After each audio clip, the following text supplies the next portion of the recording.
বেরিয়ে পড়লাম শাড়ি কিনতে। কি জন্য সেটা ক্রমশ প্রকাশ্য।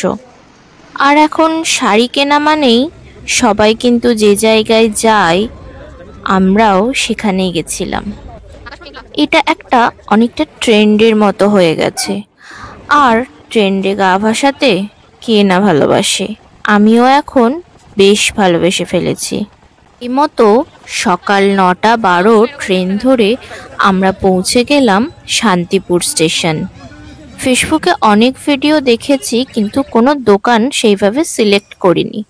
টোটো দাদাই আমাদেরকে এই দোকানটায় নিয়ে গেছিল।